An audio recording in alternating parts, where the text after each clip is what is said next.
Welcome back to a very special episode of Macrodosing. We got Arian in the flesh. We got Arian in the studio today. He's going to be here this week and next. Welcome to New York City, Arian. Thank you, man. Came here for COVID. You came to New York City for COVID. To get it. I'm going to get it. Just see what it's like. Yeah, you want to check the vibe of the city. Check the vibe of the city and the COVID vibes. Yeah, so we're very glad to have him here. Big news today, actually. We also got Coley. And Coley, we're going to have to hold you accountable for your actions last week, or the lack thereof. So we got to do a little bit of cleanup off the top about last week's episode. But then we're going to get into what I would say would be our most anticipated topic yet, the Denver airport, the conspiracies behind the Denver airport, the symbolism, the construction, some of the artwork that's there. Just there's a lot to dig into, a lot more than you would think. Like, this is probably going to be the most entertaining podcast you'll ever hear about an airport. I just going to venture to say that right now. No question. Although I could do 2 hours about LaGuardia, and it would just be me just cussing, just screaming profanities at the top. I don't understand that. Why is it so inefficient? It sucks, right? It's the worst airport I've ever been to. New York airports are absolute trash. Like, you know that there's a problem when I see that I'm going to have to travel to Newark, New Jersey on my ticket. I'm like, hell yeah. I'm like excited that I'm going to that airport, you know? But yeah, big episode today. We got a sponsor. I want to talk to you guys about our great friends over at Canadips. I had a Canadip before this show got started. Mellow me out. Billy and I, we worked out this morning. I've got a good pump going. I did microdose this morning, actually. So Billy told me to work out. That will activate the chemicals. It was probably all bullshit what he was saying. Do you feel good, though? I feel great. Exactly. I feel great, but that might also be the Canadip that I had to kind of even me out before the show. Nice. Canadips, you've probably heard us talk about them around the office before. From deep in the hills of Humboldt County, the coastal cowboy dip boys at Canadips have an exciting announcement for the newly minted Macrodose Militia. Oh, I like that. The Macrodose Militia. Canadips CBD, the nation's leading tobacco and nicotine-free dip alternative, has come up with an exciting offer for listeners of this show and this show only. It's 2 weeks until baseball opening day, and what better way to celebrate than with a giveaway of all giveaways? The Canadips boys have teamed up with Dallas Braden to celebrate the start of hardball in a fashion unseen from any other brand. Time to hang honkers, win prizes, and chill with the perfect game aficionado. May even be a couple macro doses in the mix. Canadips CBD, the original nicotine and tobacco-free dip alternative with CBD, is in the baseball card spirit and is ripping 2 prized boxes of Topps Definitive 2020 baseball cards. 16 total cards. Each card is an autograph, and both boxes are worth a combined $4,000. It's happening live on Instagram April 1st for opening day. They're also giving one lucky winner a grand prize of a Sony PlayStation 5, a PS5. Entry's easy. Go to @Canadips on Instagram. Make sure you spell it out correctly, completely, and look for the account with a blue verified check mark, not one of the imposters. So it's @Canadips with 2 N's, or you could head to canadipscbd.com/opening day, fill out your email to be entered, and double your entry with an Instagram follow. So the boys at Canadips scoured eBay to secure these rare baseball cards. They can't wait to rip boxes and dip lip boomers to celebrate America's pastime. So be one of the lucky 17 winners this March, and remember, entry's easy. The link's in Canadips' bio, the account with a verified blue check, or canadipscbd.com/opening day. Entries open all month. Winners will be chosen randomly March 31st. Over $5,000 in prizes. Dip into the competition and join the crazy boys up in Humboldt County who are evolving the dip one crafted tin at a time. That's Canadips. Thank you, Canadips, for being the first official sponsor of Macrodosing. So going to say goodbye to our good friends that sponsored the podcast last week. I think that was Caller Daddy, the Anus Boys. It was great having you guys on board. Who else was your sponsor? The Bible. King James Bible at one point. The King James Bible. No I think we longer had GameStop.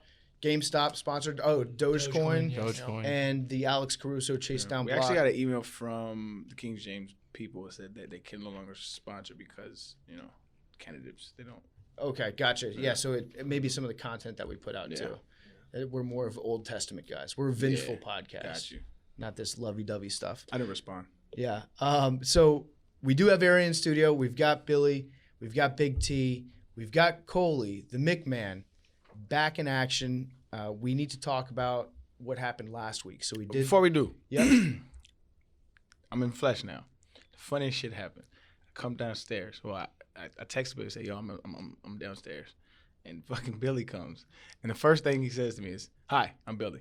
Hi, I'm Billy.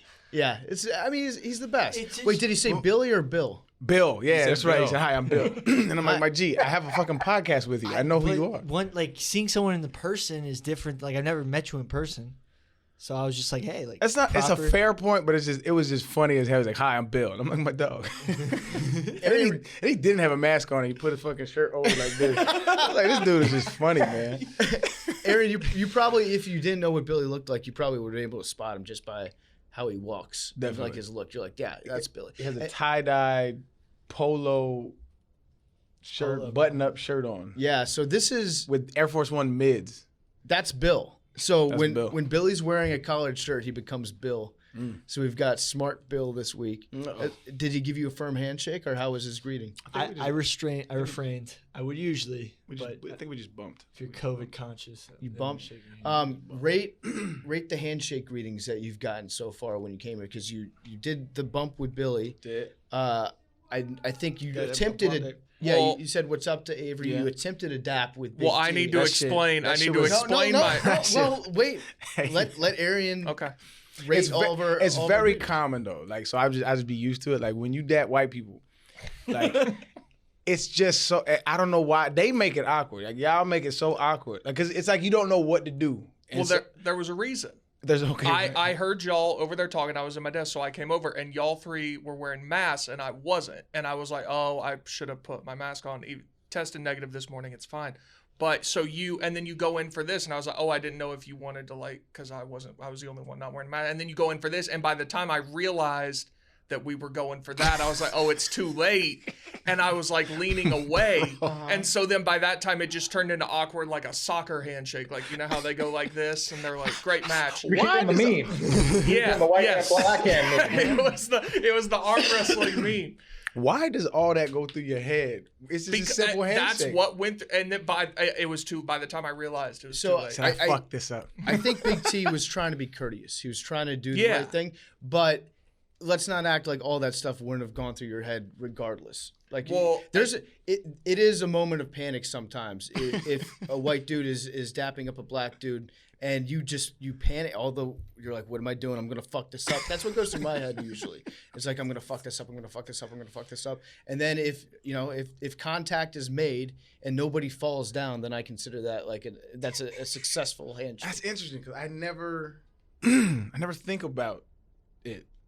It's either one or two things. You're either gonna do the fist bump, or it's you come in for the swoop, and like sometimes you connect. It's a feel thing though. Yeah. I feel like we had a good one, right? We had a Yeah, pretty good- that was pretty natural. Like, Yeah. I walked back to my desk, and I was like, God damn it.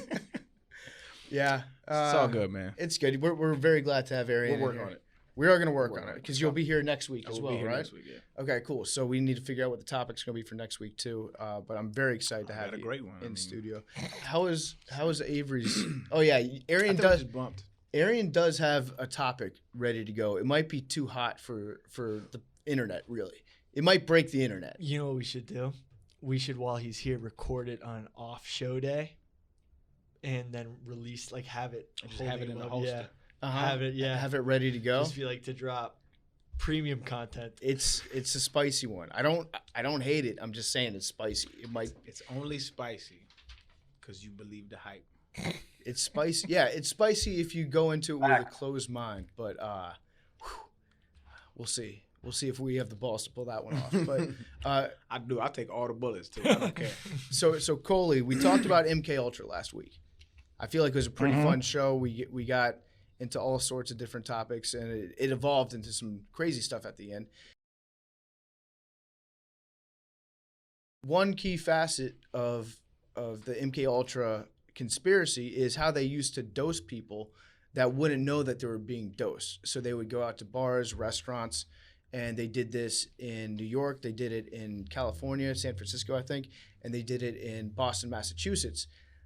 Coley had told me that he couldn't make the show last Monday because he had a family obligation, which is fine. I totally get that.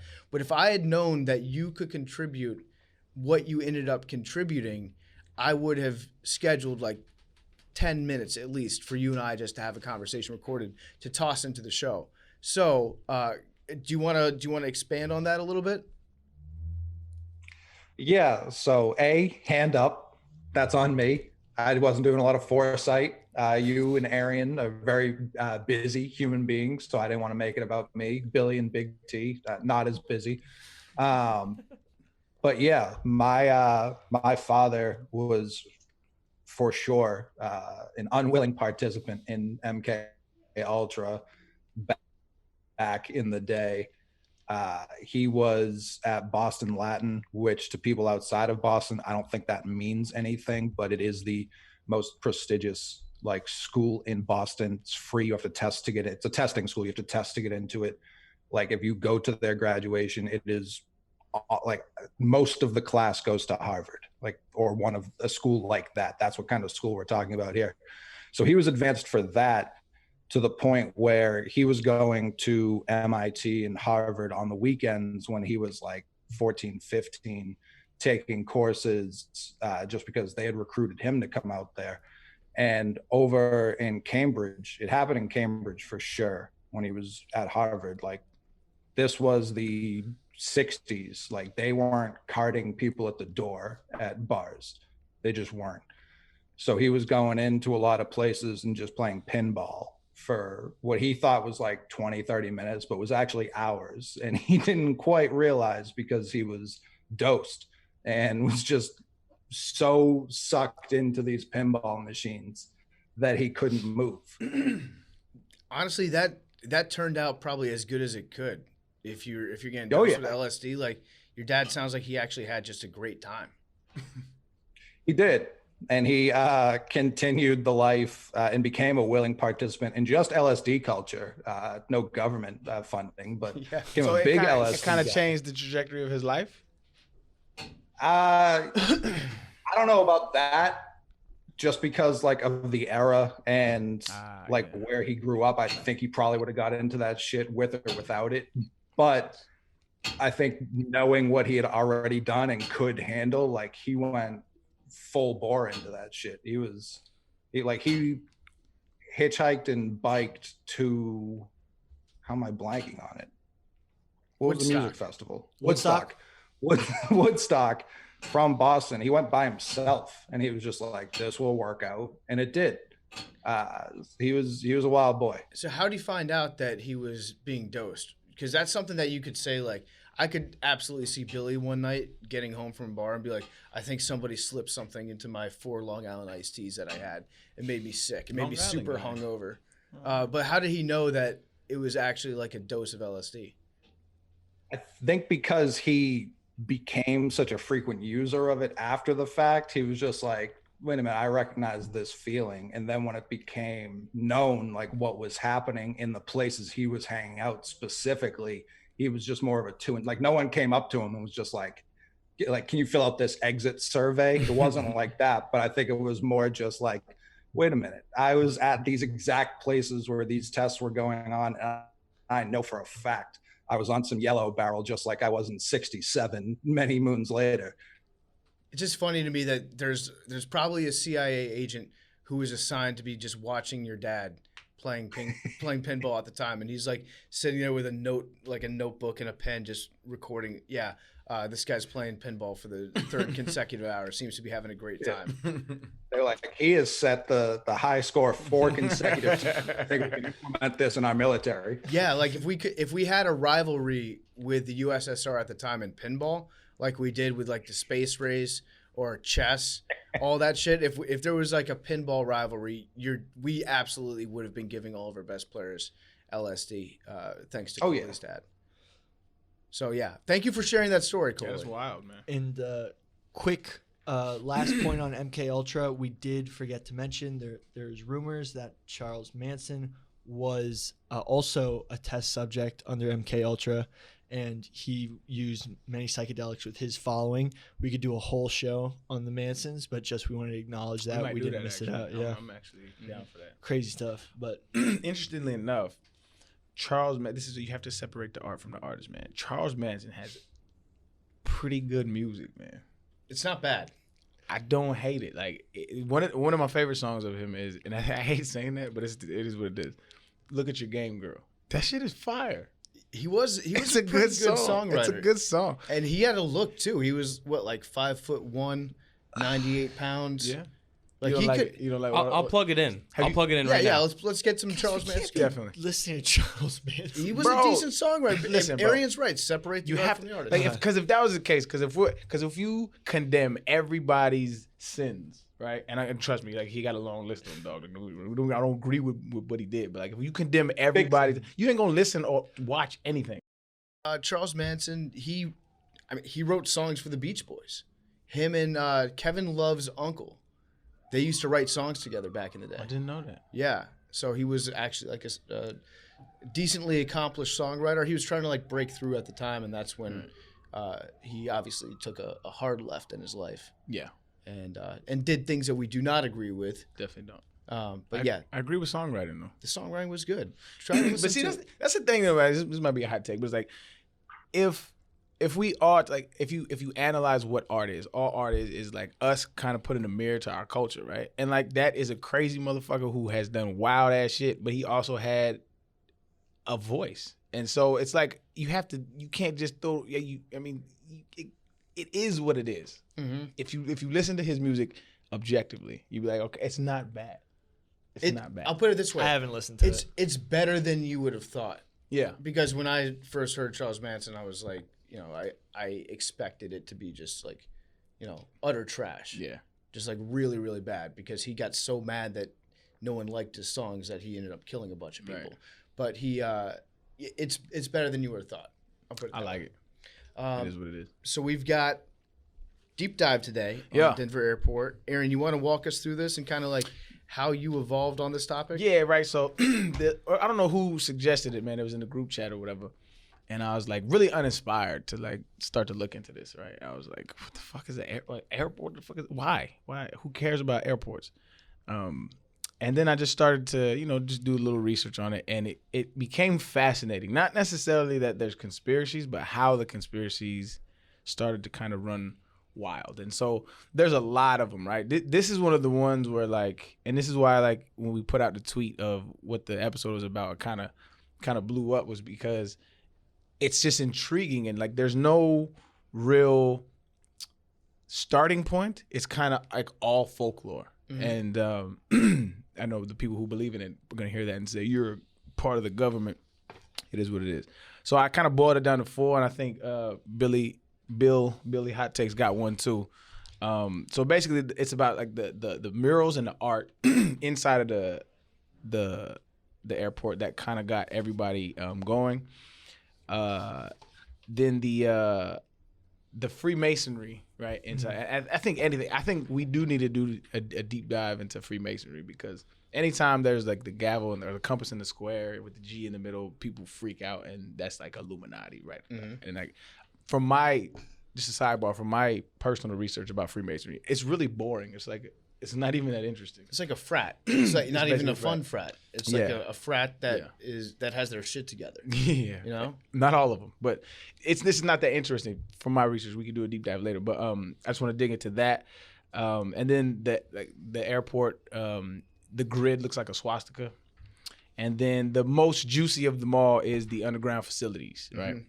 And so that's where we're gonna start the deep. I'm gonna end there, but what we're gonna start with is the murals and the art, because this is fascinating to me. Because we'll start with a painter. There was a painter named Leo Tanguma, and he was the one that painted these 2 pieces that have gained so much notoriety. It's called "In Peace and Harmony with Nature" and "Children of the World Dream of Peace." And both of them are basically, I mean, I don't look at it like, I always listen to artists if they're willing to share what their art is about, because that's their view of the world. And so when you look at them, I think you can interpret whatever you feel like you want to, right?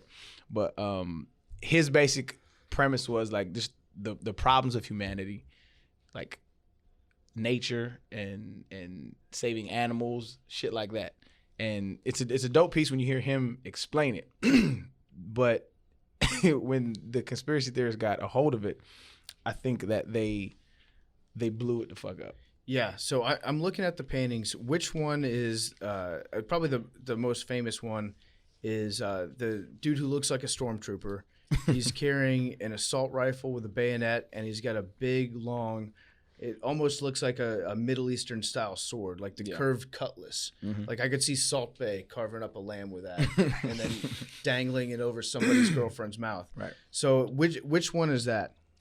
That is Children Dream of Peace. Okay. And so I think where this whole conversation with the art contributing to the conspiracies about the airport as a whole came from was just the notion that a piece of art like this it's just a weird choice to make to hang up in an airport. Right. Where people are, typically in airports you've got ads for software as a service companies, you've got a Cinnabon. Yeah, it's pretty cut and dry. And then you walk by this one, and it's a stormtrooper in a gas mask, standing over what looks to be a grave, like a mass grave, with a bunch of women holding dead babies in their hands. When I saw this, I don't know if y'all have seen Parks and Rec, but in that show, in the government building, there's like murals of all the atrocities they did to the Native Americans, and that's what this reminded me of. It's like, oh yeah, there's children next to this gigantic sword that he's about to chop up. Yeah, and it looks like he's stabbing a dove up its ass. Yeah, there's a white dove that he's killing, a peace dove, I guess, is what it would be.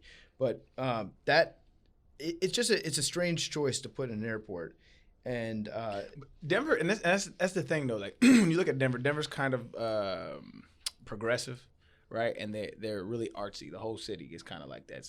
It's a dope feel when I visited, and I think they wanted to like that to exude in the airport in the construction of it. Because what I didn't know, which we'll get into a little later, but how busy the Denver airport is. Like it's like one of the biggest airports in the country. Or it is the biggest airports per acreage in the country. But but it's because that's how they justified the building of it, because it was so like they get so much traffic. Like I think it's a hub for like 3 or 4 different airlines. Mm-hmm. And so but when in the construction of it, they wanted to like modernize it. They wanted it to pop. They wanted it to feel, artsy, like kind of represented the city. Mm-hmm. It's twice the size of Manhattan as an airport, as the landmass of Manhattan place. So, have any of you guys been there? I have been to. I've been there too. I've flown in and out a couple times. Yeah. Hang on, is that true?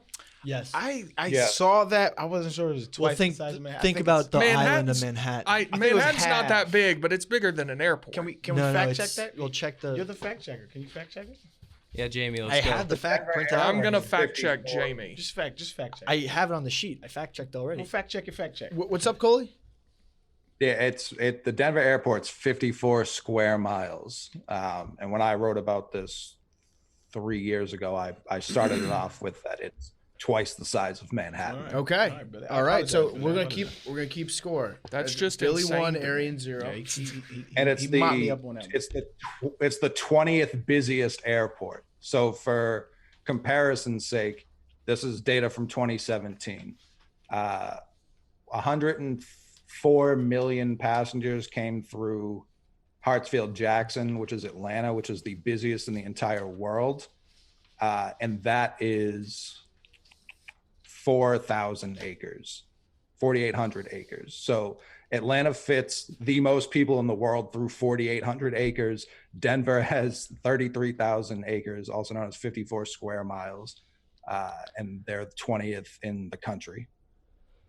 And yeah, they're the biggest by far in the United States. I think they're like the 3rd biggest, 4th biggest in the world, right, in terms of square miles, total area. Yep. So, Coley, when you were doing your research, when you wrote this blog initially back in 2017, what did you think about the artwork, about those paintings? It was kind of the point you were making. It's like, especially if someone with like me who didn't fly for a half decade because of extreme anxieties, like I want to be as calm as, like if I take a Xanax and just want to like mellow out, that painting, those 2 paintings and some of the other artwork they got going around is not helping. And since this conspiracy theory has become so popular, especially online, the airports leaned into it. which I don't appreciate. Like, I want them to ignore any conspiracy. That's hiding in plain sight to me. Like, they'll hang up anytime there's construction, which happens at every airport. They'll put up like a sign that'll be like, is this construction or are the aliens here right now? Yeah. Like, it's not another thought I need while I'm about to board a flight to Poughkeepsie or wherever I'm going. Yeah. I don't know, man. Animatronic, gremlins, gargoyles. Yeah. It seems like a weird choice, but I don't think that the artwork in particular would be talked about as much if all the other stuff wasn't also going on around it. Like, people would just be like, oh, have you seen that mural in the Denver airport? It's pretty creepy. I actually appreciated the fact that they leaned into it and they were like, yeah, let's make fun of this, because it's like, if you pay attention to every single conspiracy theory out there, like, you're gonna go crazy, dog. And so it's like, For sure. there's nothing that, like, once the cat's out of the bag and people are already talking about it, there's nothing you can do to reel it in. And they actually tried. They tried to, like, they gave people tours of the underground facilities, like that kind of stuff. That news reporters, they all of that stuff. They've done all of those things, but people still are running with it. And those now the news reporters are working for the government or whatever the case may be. And so the only rational option is just to make fun of this shit, because it's like, what else are you gonna do to combat this? You can't. Right. But I do think that some of the stuff that they've done to lean into it, they haven't talked about like some of the other things that we'll get into, like the alternate purposes for the bunkers and the tunnels and stuff like that. They talk about it like, oh, it's we're the lizard airport, or like it's reptilians that live under here. Illuminati. Yeah, it's like the crazier parts of it. They don't really address some of the other stuff that I feel like. This is a topic where I actually kind of believe some of the conspiracy theories. This one, the painting stuff, I just think it's creepy. I don't think that they'd be like, if you're building hell, you're not going to put murals of hell in your airport right above it. My thought on the artwork and how they've approached it is the Denver airport was built in 1993, around that time. I think it was started, or I'll look exactly, but it was pre 9/11. So the U.S. was coming out of, post-Cold War, post-authoritarian regimes. And I think what they're trying to foster, because look, now airports nowadays, the focus is security, security, security. These guys were thinking that they were building this huge airport, this new state-of-the-art airport, and they wanted it to reflect the international world as it's supposed to be. Like, sort of, that UN picture with all the children? Yeah. I think that's what they're trying to accomplish, but also throw in this, like, peace, and, like, there's no such thing as peace if you don't know the concept of war. So for them, well, the artist, if you listen to the artist, like, there's plenty of interviews of him, like, on YouTube talking about it, and that was basically his message, was like, I just wanted to bring, like, unity, and, like, this was his interpretation of that, and to see it being twisted is it's the irony of human beings. Well, I can see it being twisted, but there's a lot of death in some of these murals too, and I think it's good artwork. I don't know if I'd want to look at it before I flew on a plane, but I think that if they were trying to hide, like the people that say that it's symbolizing the like coming authoritarian regime and how they're going to like put people in camps and then have them all slaughtered, like there's hiding in plain sight, and then there's whatever that would be, which is just like, I don't know. I actually heard about this conspiracy for the first time from Alex Jones, and Alex was saying that the downfall of the New World Order will be their obsession with symbolism, where they're like obsessed with telegraphing what they're about to do to you because they don't want you. So in Alex Jones's mind, anything bad that ever happens, people are intentionally like leaving breadcrumbs and clues just to be like, look, I'm going to get away with it. Kind of like a serial killer that, the Zodiac guy writing, these cryptic messages to the newspaper and then having them publish that, and then he knows that he's getting away with it. Alex Jones thinks that anybody that's doing bad in the government is obsessed with like the symbolism, and they will rub it in your face just so that they feel better when they get away with it. I think that these murals wouldn't really be talked about as much, not nearly as much, if there wasn't the associated things that are also going on at the airport. Well, if you look at, there's another mural that sort of is right beside this one, which sort of represents the threat of environmental destruction. Yeah.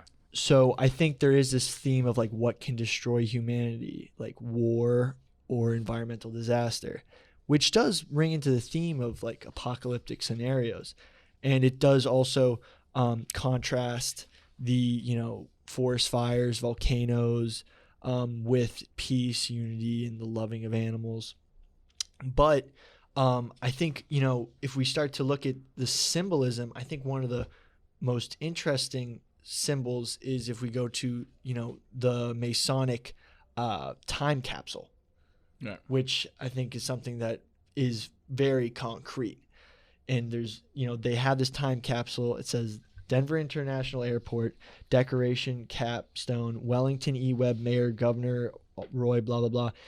And then it says the time capsule beneath this stone contains messages and memorabilia to the people of Colorado in 2094. The most worshipful Prince Hall Grand Lodge, F&M of Colorado and jurisdiction, the most worshipful Grand Lodge, blah, blah, of Colorado, symbol of the Masons. And it says New World Airport Commission contributors. New World Airport Commission contributors. What does that mean when you hear that? What do you feel? It just shows that, you know, the New World Airport Commission, I mean, that sort of is cut and dry. Like, is it? What's New World? What is cut and dry about it? The conspiracy, like, you know, are the Masons probably involved in the building of this airport? 100%. It says right there. They paid for this capstone. Mm-hmm. So what's the going rate for a capstone? Who knows? I think they thought it was trendy. Let's say about, it's got to be $1 million. It's got to be like at least a clean $1 million, right? No, they have a lot of money. I'm gonna give 100, 200K tops. $100,000 to put a capstone on an airport? Yeah. I don't know. If I'm building an airport, I have to value myself a little bit more than that. Well, speaking of costs, this airport is over billions of dollars, not over budget, but just was so expensive for an airport. And $2 billion over budget. Right. Yeah. No one wanted it. Like the town of Denver was like, why are we doing this? And plus it's so far outside of the city. Why are we putting it here? And, you know, that in itself. And $6 billion. I've played a lot of SimCity. I don't recall airports costing $6 billion. That just it seems like a lot of money, but wouldn't their justification be like, we want to be like the biggest city by far in the mountain area, and so we need to expand before it's time to expand. So we're going to build a giant ass airport that we can accommodate, you know, tons and tons of people if the city keeps growing. Because like if there are certain cities where the size of the airport definitely limits how big it can get. Like Austin, Texas comes to mind. They've got a small airport, relatively small airport, and they just started putting on additions recently. But before that, it was like, okay, well, the airport sucks and there's not enough traffic. So like there's naturally not going to be as many people visiting. Town's not going to grow as fast as they might like. I could see Denver like looking at this airport project as their ticket to becoming like the Los Angeles of the Rocky Mountains, you know, like the place that everyone's going to go in the mountain states. Yeah, I couldn't really find a real reason of like any of why it costed so much. I mean, I know they had a lot of like they had to keep redoing stuff. The date got pushed back. I think it originally like was supposed to open like in '93 or something like that, and it got pushed back all the way to like '95. So like it didn't really open up to like February '95. And so there's like always like they were redoing stuff and they kept reallocating funds, and so I think that played a part in it. But I want to get back to this Masonic thing, right? Because initially I was like, that is a little sketchy, right? But then you look into it, they do that a lot. Like they do these time capsules a lot. Like you could literally look at like any internet article, just type in Masonic time capsules, and like it pops up of them. This is what they do. Like there's one from like the 1800s that you could open up and you could look at the contents, and it's just like corny shit. It's like a corkscrew.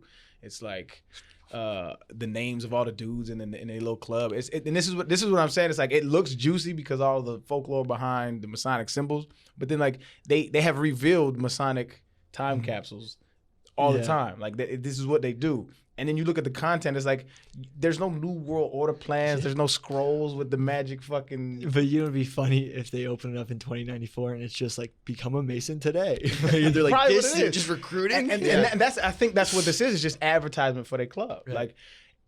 Like I said, we need to do a deep dive into Freemasons, but it's just not that interesting. But I will guarantee that members of this hall, this Masonic hall, are powerful people in connection with a broader scheme of Colorado stuff that I think we'll get into in a Like second. in business and in government, right, big finance, business, things like government, that. like local government and whatnot. Sure. Billy the food's here if you want to go grab it.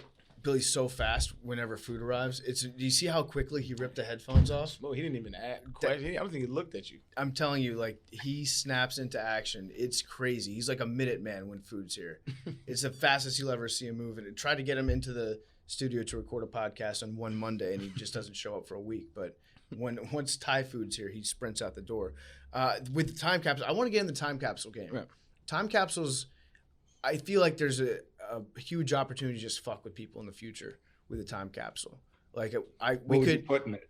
We could make a Arian Foster NFL Hall of Famer bust, and then have that in there, and people would open it up 100 years from now and be like, "Damn, Arian Foster was the greatest running back to ever play football." Yeah, and they would never know. They would never know. Yeah. They would never know that you were simply a fantasy champion for for 5 years. And that you always fell fucking forward 3 yards somehow when you got tackled. I feel like you played against me a lot, man. Yeah, because you always used to fall forward 3 yards, and you'd be tackled in the backfield, and you get a 3 yard gain out of it. It was weird. It was by design, man. It was, yeah. I think we talked about that one time about how like there's an art to falling down in football, so that one, you don't get injured, and then two, you also just like use momentum to make sure that you get as many yards. You have to learn how to fall. In order to protect yourself. Yeah. Absolutely. Falling is an art. There's some players that are just bad at falling, and Yes. those are the ones that get. Robert Griffin III, worst faller of all time. You know, quarterbacks suck at it, Yeah. and they suck at sliding, and it was made for them, and it's a certain amount of je ne sais quoi to fall. It takes practice. Yeah. They always never want to slide. It looks like a horse trying to lay down sometimes. I remember watching Jason Campbell try to slide. And he just couldn't. He was like more likely to get injured trying to slide, catching his foot underneath himself. But a little off track. But what I'm saying is, like, I would like to fuck with people using time capsules. I actually looked up some of the stuff that was in this time capsule. There was like an opening day ball from the Colorado Rockies. So you're right. That is corny as shit. Like 100 years from now, Colorado Rockies probably won't be a franchise in 100 years. They're barely a franchise now. Barely a franchise now. They Get rid of it. you find the ball. Rocky slander. Okay. Yeah, you find the ball and you're like, oh shit, this is one of those doctored balls that they used up in Colorado to make the balls go even further and get people talking about it as a launching pad. There is a conspiracy that they put a virus inside the time capsule. Yeah. That would be an all-time prank. Well, put COVID in there. Speaking of that, Welcome back, dog. speaking of that, there's imagery that displays the words AUAG with what looks like a mining trolley, but a lot of people think that it might be a symbol for the Australian antigen. Those are aren't those like on the periodic table of elements? Yeah. I know, gold. but they think it's Gold. Australian antigen, hepatitis B. I know, I found that, but Okay. I would very much like to somehow work out a time capsule that says like only aliens, if you conquer Earth, you may open up this time capsule. And like we'll call it the trophy. It'll be like the Stanley Cup for the planet, where if any alien life form can come here and kick our ass and dominate us, you get the trophy. What'd you put in there? Well, that's what I'm saying. Then we put COVID in there, and so they get the trophy, and they like break it open, and it's a video of Will Smith saying "Welcome to Earth," and then boom, they get hit with fucking COVID, and they all die. And they don't know how to combat it. No idea. just a Silly ass nuke. alien. yeah, It's a giant nuke. It's a giant nuclear weapon. That's also a Will Smith. He implanted the nuke in the mothership. That's right. Yeah. Yeah. Well, he's done it before. He'll do it again. Yeah, Will Smith to save humanity again? Question mark. He's done it a few times. He always saves us. Oh yeah, we should just put Will Smith in the time capsule then. Just freeze him. Yeah, just freeze him. But yeah, the time capsule's weird. It's strange, and the Masonic stuff. I don't really know what to make of the Freemasons. They just do it a seem- lot, though. They seem like a club where they're like, we are a successful group of people. We're well connected, and we're only going to invite other successful people so that we can continue to like protect ourselves and like if you're having a party and you're like the mayor of a town or the mayor of a city, you want to know that the people that are coming to your party are also like big swinging dicks, that they're also players, right? Sure. And so I don't know, it just seems like kind of a lame fraternity where you just want to hang out with other successful I people. think there's like perks, right? And so cause I got asked to be a Freemason, and I was like, I'm cool, but because you gotta pay dues, like And that's the shitty part. Like, if you invite me to your club and I gotta pay for it, fam, I'm not interested. So they like I'm just curious how that works. Like they reached out to you and they were like, "Hey, come be a Freemason." Yeah. Interesting. What are the dues? I don't know. I didn't get that far. Careful, Billy's in a frat. It's- though. I wanted to I'm not in a infiltrate. Part of me was like, let me infiltrate. You in a frat? No, I'm not he's in a He frat. plays football. He played football. I in played college. D3 football. Yeah. Word? Yeah. Okay. I know that. Damn, Billy? Billy's Bill? a good athlete. Yeah, Bill's a good athlete. What's your position? I used to play quarterback. Okay. Yeah. You look like a quarterback. I know. Yeah. But so the from what I know, like they're like any fraternity, right? So fraternities, they have like their little, they're and no disrespect to anybody out there with fraternities, but it's like they got their little languages, they got their handshakes, they got their symbolism and stuff like that. There's also stuff that's actually practical, right? Real world things. Like if you're interviewing for a job, you say certain phrases and you can get hired, shit like that. So I think the Freemasons are kind of like that, a long lineage of a frat, and maybe there's some beliefs and stuff that they pass on. I think personally it's probably a lot of stuff to do with like the start of our country. So it's probably a lot of like Bible stuff in there. There's probably a lot of like history, and they kind of learn that. And I don't think it gets much bigger than that. Like all of this New World Order shit, like I'm just not convinced, because I'm like, dog, okay, if you gonna have like this secret bunker underneath this airport and shit, like why the fuck? There's just too much. Like that hiding in plain sight shit is just the dumbest shit in the world. Are they saying it's like a clubhouse? Like that's the yeah? That's the Well, there's theories? a whole bunch of them. There's like a Illuminati meeting up place. There's a shelter for children. Like they're kidnapping children. I saw so many that it was just hard to like pinpoint. One thing I heard about the start of the Masons was it was basically an agreement to not report anyone else for heresy. So like you could talk about hearsay. heresy. So like you could talk about stuff that was like against the Bible, like science, and not get persecuted. Wasn't it part of the Enlightenment? Like it was the beginning of the Enlightenment? It was like yo, like these indulgences, bro, like they suck, right?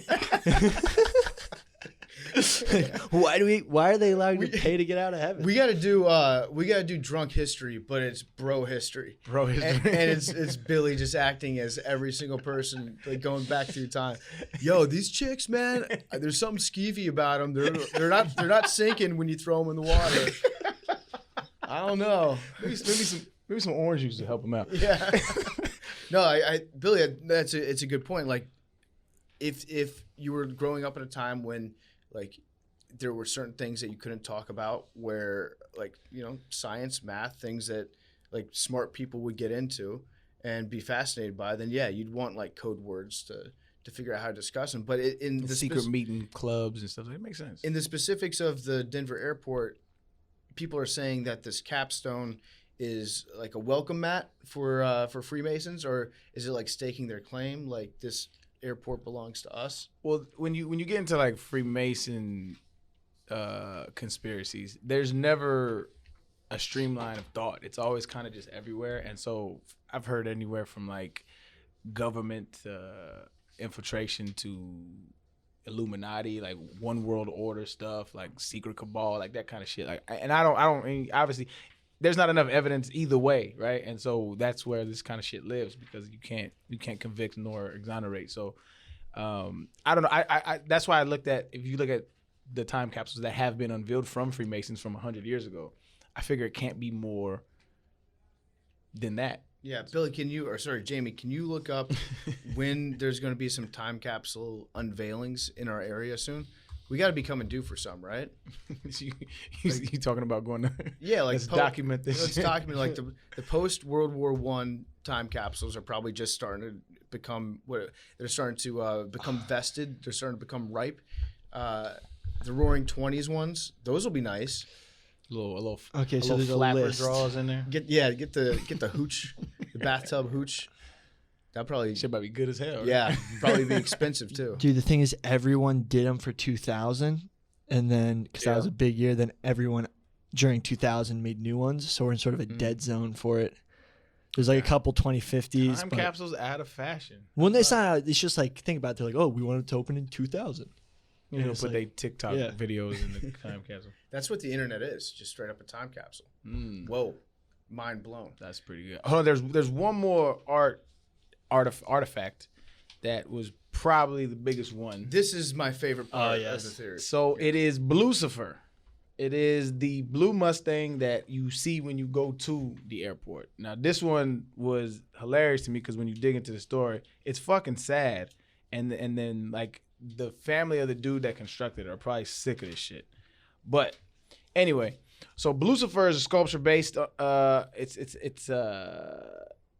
was based on an 8-foot-high sculpture Mustang in the front of the University of Oklahoma. It was made by somebody named Luis Jimenez. And this is a true fact. While constructing it, he sustained injuries. It fell on his leg and he severed an artery, and so he died. He ended up dying from those injuries. The Denver public art generally stays in this is the hold on, I'll get into that in a second, but he didn't end up finishing the sculpture. The sculpture ended up got finished by his family. And the most eerie part of the sculpture is the neon red eyes, right? And that is kind of like, horrifying. Right. I like it, man. It's a Mile High City Denver Broncos. Again, if you put this in front of where the Broncos play, I'm all in. Yeah. That makes sense. Like, I don't want to go play that team. They got fucking devil horses who are they're running for Monty Ball's putting 250 on us today. But no, it's in front of an airport. It's not like, that's not what I want to see when I'm driving up to an airport. I hear you. I would have assumed that's what it was. It's like, oh, we're just really pumped about the Broncos. I mean, you come into town, sense. first thing you see, giant mascot. Yeah, we're football fans. Pale horse. When they put this up, it was like, okay, we got to figure out a way for Elway to get over the hump and finally win one. They didn't know that, but they were probably right in the thick of his career where they're like, we are a football town through and through. Denver Broncos will always be great because we got John Elway. And then, it was Bronco Mania. So this thing is, 32 feet tall? Yes. It's a 32-foot tall blue horse, neon glowing red eyes. I don't think the red eyes are the creepiest part of the statue. Real quick fact on the red eyes. Uh-huh. The red eyes were a tribute to Jimenez that built the structure because he died and they finished the structure. And he was a neon sign maker, so his family was like giving him a tribute to the statue, which I thought was dope. And then it turned around to be fucking. Now these people think there's a devil fucking, which sucks, man. That's why I hate conspiracy theories because it's like people are involved in this shit. Like, think about his family. Like, they have to look at that. It was a tribute to him, and now it's like, oh fuck. What it looks like is a Twitter avatar where people like turn your eyes, like that seagull avatar, where the seagull's eyes turn like bright red and it gets activated and starts screaming. It's like the activation meme, and that's what it looks like. And it would not look creepy if it didn't have the neon eyes. I think it'd look more like a normal horse, but the neon eyes definitely make it look like a Terminator horse. I do set it off. I think. Go. I was going to say, if my family's listening to this, if I ever create a large statue and right before I'm done, it kills me. Do not complete the I'm good. That statue it killed me. Throw it into a lake. I don't want anything to do with the statue anymore. That's a good point. So the neon eyes they're weird, but the most bizarre part of the statue is his asshole. So he's got an asshole. They built a giant 32-foot horse. Jamie, pull it up. Blucifer's asshole. Look it up. That thing is like, it looks like it got shot with a cannonball. It looks like Goatsy's ass. It is a massive neon blue asshole.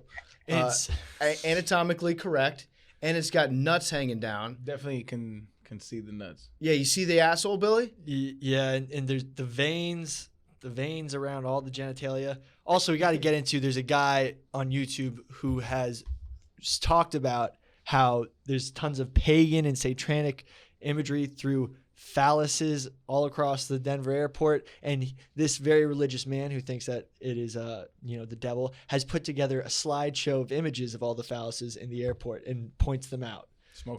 Yeah. I love that. What did he say about the asshole? He said it's pagan imagery. It's like he said that the tail was basically made of a whole bunch of dick prints. Also, the grid of the of the entire airport is like a nutsack and a The penis. runway. Yeah. Or the baggage. The baggage. Yeah. The landing strip. Yeah, and I'm like, yo, if you that into like penises and balls, like you could draw that shit on pretty much anything. It's fine. Yeah. I bet you somebody could look at our logo and there's be like, definitely a there's dick in there definitely a dick in here somewhere. beat. Oh, what do you mean? Somebody could look at it and find out this is a giant penis right in the middle. Oh my God. And then 2 nuts on the side. Too. Look, right there, there's the 2 nuts. The O's. Oh, Yeah. That's 100% a penis. Yeah, this is just, you don't even have to look that hard. Little on here. Mermaid. Yeah. I kind of want to hang out with this dude though and just be like, just find dicks everywhere. We gotta post the YouTube. We just post that. That guy was entertaining. That was a smoking gun. That was amazing. Yeah, put that on in the show too, Avery. That guy is he is something else. But Blucifer, I kind of like it in a way. love Just not at the entrance to an airport, maybe. So y'all are okay with all the art, but just not okay with it at an airport. You want your airport to be like a library. Yeah.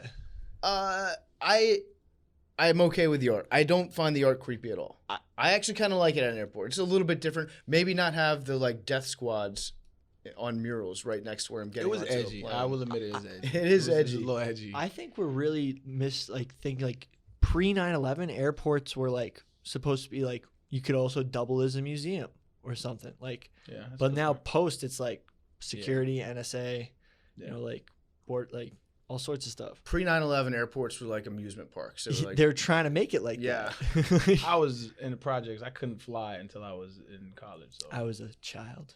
gotcha. So all right, the Freemasons, they basically turned the airport into a big frat party. That'd be funny if like going through security, they were just like, instead of asking where you're going, they're just like, who do you know here? You couldn't say anything, go home, get this guy out of here. You know a brother? No. You brought chicks with you? Yeah, how many chicks? All right, let me see your hands. You put an X on you. So yeah, the art stuff, I'm by and large okay with. It's kind of weird. It would be a great. Coley's 100% right. It'd be a great statue to have outside Mile High Field. Yeah, huge. And we didn't even touch on the Gargoyles, who I've never heard anyone outside of the people who represent the Denver airport spin Gargoyles into some big positive. Gargoyles are terrifying. Whoa. And I'm they're gonna have to combat you right there. I grew up watching the show Gargoyles, and I Same. fucking love them. They fend off the evil. Xanatos, bro. But they were fucking shit up left and right. Again, not the like if my plane was going down, I'd be pumped as like where I was about to crash. I'd be like, all right, they can save me. But just when I think of Gargoyles, I don't necessarily think of the show. I think they had a movie too. I think of like an old abandoned like rich white person house. You know what I mean? Like covered in dust. Some bad things have happened inside that mansion. So you think Beauty and the Beast gargoyles, not Goliath gargoyles. I think that's a you thing though, man. I think gargoyles are welcome. Because this is the funny part about the gargoyle thing. Is like they made one animatronic, right? And so he like jokes about the Illuminati stuff and the paintings and all that stuff to people, right? There's like He's like the Billy sponsors. Big Mouth Bass that everybody has on their wall, but for the Illuminati, I like that. Yeah, I like it too, man, and that's why I don't mind it because he's inside of a luggage. Like it's cool, and that's what I think. I think I'm more on the side of like we gotta get out of infrastructure in America being built like it's built by our grandparents. Like we don't represent. That's not America. That's not us, right? And I think this is the start of it. Like you get wacky art, dope shit, creative shit, like weird shit that like more personifies American culture because like all like New York is ravaging with horrible infrastructure and horrible buildings. Like it's boring. You go into a building and it's boring. It shouldn't be like that. It should be funny. It should be thought provoking, provocative. And that's why I like this shit. Yeah. You want to fly into like Banksy International Airport. Fuck yeah. Every time. 1000%, man. I do agree with you that infrastructure in general is like every time you see a picture of gentrification and it's just every apartment building looks the fucking same. Yep. Boring as hell. I agree. I don't even think like I'm advocating for library-esque airports. Like there are ways to make it interesting, and like there are ways to play with colors to make it more calming and stuff. And that is a me problem for sure. I'm sure if there's like adrenaline junkies who are like, man, I hope this plane kind of goes down for a while before they straighten out. Every city should have 2 airports, one for people like me who want a nice experience, and then another one for people who are like, I don't even need seatbelts on this thing. Who gives a fuck? I like that idea. The extreme airport. Hell yeah. I'm taking that one. But Coley's right. I don't think it has to be one or the other. It's not like it's gargoyles or nothing, right? Like, listen, if you don't fucking budge on these gargoyles, it's just going to be a grid system. Everything's going to be gray. But gargoyles don't pop for me. When I think of gargoyles, I just think of like a building that I had to go look at when I was in 5th grade on like some sort of field trip, and then walk past and be like, right, oh, there are the gargoyles, and then move on. I actually think gargoyles can be kind of boring. Wow. But animatronic gargoyle, I'm more okay with that. I think what changed my mind about gargoyles was, one, I was never around any rich white folks, and I never saw a real gargoyle. My first introduction to gargoyles was the TV show, and then I was lucky enough to have a toy, and I had Xanatos and I had Goliath, right? And this was a very big part of my youth, and I used to play with him and play football with him. Goliath was always running Xanatos over to score in my head. Okay. Right? And so like maybe it's just me, I have an affinity for gargoyles. Yeah, I think it does sound like it's got a pretty deep connection with you. It's your favorite toy when you're growing up. I can understand. I'll budge a little bit on the gargoyle issue. It's not that important to me. Like I could take or leave the gargoyle. So do you guys want to hear their architectural use? Gargoyles? Yeah. Hit us with it, dog. So before there was gutters, they designed roofs to drain water, and gargoyles would be positioned as such so the water would not run down the side of the building and would just drain off their like nose or whatever, so that it would help drain the water off the building and prevent water damage. I like that. This is fascinating. Gargoyles are for the people. Yeah. And they also ward off evil spirits. They're supposed to scare the evil away. See, and that's even better that they're at the airport because there's evil spirits down low. Yeah, it would be Feel me? sick. Yeah, it'd be sick if the water would like come out of their mouths and then just shoot out, so it looked like they'd be puking all the time. Or if you put like a giant horse and it would just squirt out of its asshole. That would be cool too. That would be interesting for sure. Can I take a leak real quick? Yeah, after that conversation, you can't argue you have rhythm, big T. We're coming back right now. Oh, We're coming back. We took a quick break, got some food in our system. I had to pee. Hand up. I had to piss. A little piss boy. I'm sorry. And then there was a probably 45-minute detour of a conversation between Big T and Arian. Billy chiming in a little bit. Is the camera on? Yeah, Billy. Yeah, See that red light? You see the red light? Well, I turned it off, so I did. didn't turn it back on. We're All right. good. Come on. But Damn yeah, it, Billy. we had a 45-minute conversation. Big T and Arian attempted to fix the world, and I think that we probably are further away from that than we ever were. I came to the conclusion. It was an interesting conversation. I came to the conclusion that Arian and I differ politically. Yes. Little bit. Small. So But I love him as a podcast co-host immensely. For sure. I'm still on the fence about you. I can respect. Listen, most people say that when they first meet me, they don't like me, and then eventually they're like, I really like you now, but when I met you, I hate I'm you. exactly the opposite. Most people meet me and say, I really liked him, but he's an asshole. Interesting. Yeah, so I think what we'll have to do in The one yin and the future yang of the podcast, MACRODOSING. we'll probably just we'll create a government from scratch, and we'll hammer out. Read Constitution. I'm actually, all of our I'm differences. really looking forward to that. I think that'd be a very good episode. I think It's that'd going be to take like a week. Like, think about it. a full week to create a government? Like the Constitutional Convention. Uh-huh. Like that, it takes a long time. Yeah. It's gonna be like a. Well, let's do an island government. So it's just, MACRODOSIA. We'll do like a work vacation. We go to an island. And say, how do we make a government here? There we go. That sounds actually like a great thing to do Yeah. on a guided trip. Yeah. All right, but so we touched on the artwork at the Denver airport. Now we're going to get into the construction, the actual bones of this place, because this is where I flip from being like, okay, it's a bunch of creepy artwork, no big deal, it's gargoyles, that's fine. This is where I kind of flip to being like, I think that there's actually something to some of these conspiracies about the airport. All right. So it was, we kind of alluded to it earlier on. It was, I think the construction started in like 93. And it didn't open up fully until it took over as Denver's airport until February 28th, 1995, 16 months behind schedule. and at a cost at $4.8 billion, equivalent to $8.1 billion in today's money. Nearly $2 billion over budget, $3.4 billion today, today's currency. The construction of it,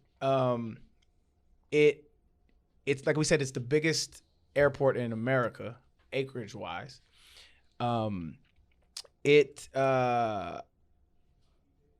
This is what lends itself to having all these conspiracies. And I would love to hear I think there's something to this take, because there's so much space, right? There's so much space down there. The grid that they use, they claim it's for like baggage claim, like high efficiency in their baggage claim. I couldn't find anything, even conspiracy theory sites about it, even conspiracy theory threads about it. I couldn't find any like concrete proof if they had that this was actually going on. Or it's pictures of that people have toured down there, and it looks like a bottom of an airport. It's empty space, it's crates, it's tracks, stuff like that. I'm gonna read a few of the conspiracy theories I found on some Reddit threads, because there's so many, right? Anywhere from like reptilian race to alien bunkers to FEMA camps. Like there's just so many, but these are some of the more entertaining ones that I found. Guy said, the underground complex is bigger than you can imagine. It stretches from that airport across Kansas to Kansas City, Missouri, and then all the way to St. Louis. The Federal Reserve World War I Museum is the Kansas City portal. In St. Louis, it's the Arch Complex. They power it with a hydro plant in the Mississippi River in St. Louis. They harvest bison from the National Wildlife Refuge near the airport. In KC is where they hoard gold to use as end time currency. Soy and corn and Kansas oil too are being sequestered. It's a huge complex and it'll support over 3 million people. That shit sent me, dog. Mm-hmm. So the Arch, I like the idea. What the fuck is the Arch doing out there? Just like it's a just strict art installation? No, you go up in it. It should have a purpose. It's the freaking gate to the west, right? The gateway to the west. Gateway to the Yeah, I west. know, but I'm just saying, like, it got me thinking that the power of the Arch should be harnessed at some point. Like, I'm sure you could hang a bunch of stuff from it that goes into the water and then use the current of the Mississippi River to power a bunch of shit. I don't know. Maybe I'm just making up Giant engineering portal stuff. to another dimension. Yeah, probably a portal Yeah. too. Like But Stargate? Wow, yeah, that was Stargate. fire. Yeah, something. So this Reddit thread, do you know who it's from? I do. When we out him, I out him. It's ULU scum. Okay. So is there any proof of the vastness of the underground tunnels? I couldn't find any. Okay. I mean, if anybody had, I mean, did So they have things? I dove into this very hard. I have the documents. I've constructed documents. Let me just start with laying out fact. The Hotchtief Construction Company, which one of the largest construction companies in the world, who also back in the 40s, it's a German construction company, built all of Hitler's bunkers. So they have experience in building bunkers. Mm-hmm. They were contracted to do Probably not the same guy. right, but the company was 'Cause contracted his bunker, to build. like all things considered, you would say that failed the requirements that he put into place. No, for it. the bunker, the You know what I'm saying? It's funny though. Like if you Yeah. built Hitler's bunker, that's not. And you're like, I build the most impenetrable fortresses in the world. So far I've got this place in Berlin, and I built this complex in Abbottabad, Pakistan, and we're world class, baby. well, no, they actually do some like in the modern times they have done some really cool things. They moved whole Egyptian, like palaces that were like, and they moved it so the Nile wouldn't ruin them with erosion and whatnot. They moved it out of the way of erosion. But they're very highly capable of doing huge construction type mobilities. And with this, they say that, there's a vast network of tunnels underground. Reddit users who said, I didn't have to sign an NDA, I was just an airport worker, has said that they were down there and used to take naps there in various places. The lowest you can get is a level called 2B, which is the abandoned carousel, because the carousel, was thought to be the state-of-the-art luggage. And it was disposal. shit. It was terrible. There were like huge blockages and whatnot. But with this, I don't think you can access what they're talking about from the airport. They say so. If you, gave you guys 2 maps. First map is of the proximity of the Denver airport. I just want to stop and really admire the diligence that Billy puts into these packets. He's like a hound that smells a rabbit. Like a lot of the times he's just walking around licking his own nuts during the course of the day. But when he gets a scent, his ears perk up. He goes full attention, and he does not quit on it. That's what I love about you, Billy. So a couple of key focal points of the Denver International Airport. It is located 20 minutes by car away from Buckley Air Force Base. And if you think of Colorado Springs and all of the Air Force academies there, as well as 2 hours south of the Denver International Airport, there's something called Cheyenne Mountain, which houses NORAD.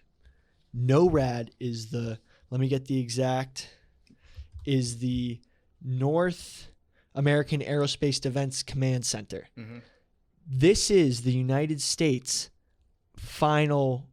this is the most secure, safe area in the United States, and I'll describe why. NORAD is in... Can I just jump in real quick? I've seen a lot of like military movies. It's NORAD. You're absolutely right about all this, but I know that there are a lot of people out there being like, I've seen Independence Day. It's NORAD. I've never heard it. I've just read They it. also You never seen Independence Day? I've seen it, but I don't remember it. Like NORAD, that was a blip. No, it's just a minor detail. I'm saying for the people out there that might be hearing it and be like, people who might undermine what Billy's saying because he pronounces it NORAD instead of NORAD.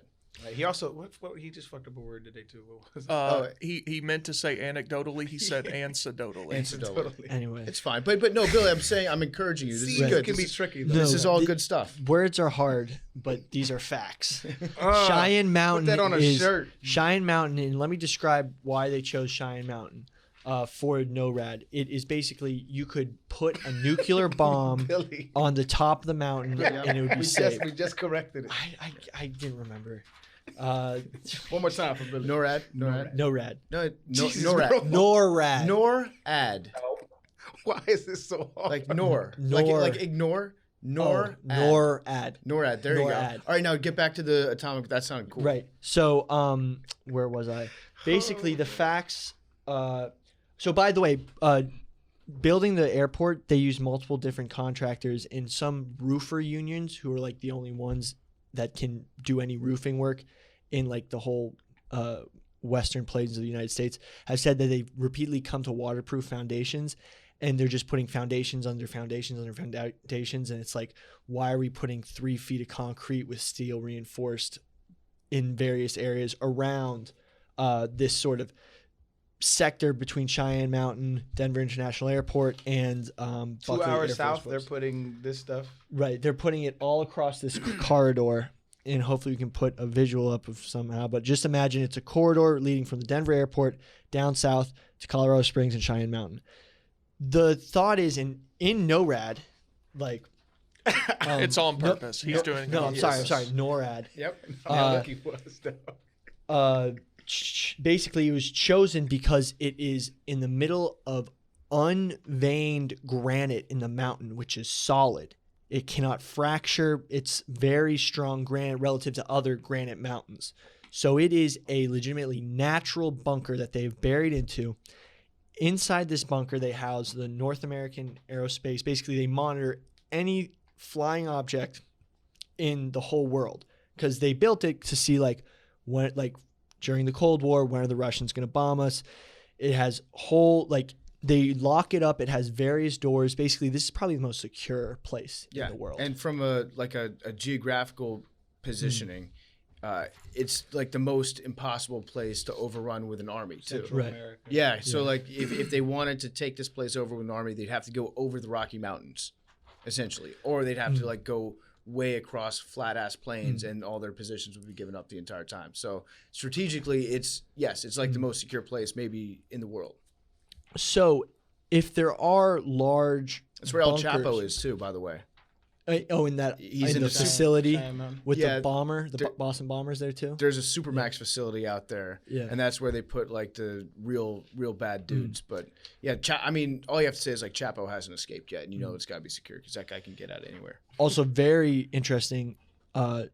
NORAD is There you go. EMP resistant, so the solar flares that allow any electronic activity to be shut down. They talk about this as a doomsday scenario.